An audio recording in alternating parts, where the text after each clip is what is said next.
We're underground. I don't know where, but listen closely. And then, without warning, the screen turned to static again. No further audio. No visual clues. Just that one haunting message: Lena's face, her voice, and the word underground, echoing in Martin's mind like a scream from the past. Martin must have replayed the tape over 100 times that night. He barely blinked, scribbling notes and pausing every few frames to catch the smallest detail. The quality was terrible, grainy and damaged, but Lena's face, though pale and tired, was burned into the screen like a ghost reaching out through static. Her message was short, disjointed, and terrifying. We're underground. That phrase alone rattled Martin to his core. It wasn't just a metaphor. The way she said it, cold, certain, mechanical, suggested something very real. But what place could she have meant? A bunker? A basement? A compound?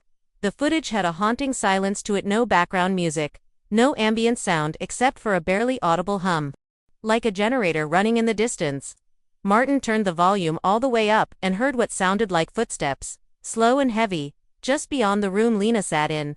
Her eyes flicked nervously toward the camera at one point, and then toward the door, as if someone was watching her film this secretly.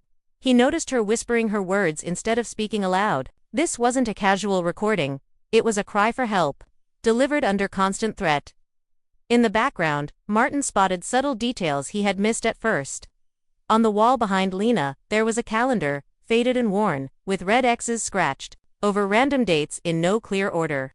On the floor next to her was a metal bowl, possibly used for food, and behind her, barely visible in the corner, was something strange, a shadow, moving quickly, too fast to clearly identify. Martin paused and rewound several times, trying to make sense of it. It wasn't her shadow. It was something or someone else, moving inside the room right before the tape cut to static. Then he spotted a detail that made his breath catch in his throat. On the far edge of the video frame, briefly in view, was a pillow with a logo on it, a tree with the words Maple Creek Lodge embroidered underneath. Martin's heart pounded. Maple Creek Lodge had been an old retreat about 30 miles from Red Hollow, a once popular mountain getaway that had been shut down in the late 1980s. He remembered rumors back then about underground rooms, employees disappearing, and strange things found in the crawlspaces. At the time, most chalked it up to urban legend. Now, Martin wasn't so sure. He dug through old newspapers and town records until sunrise, uncovering something disturbing.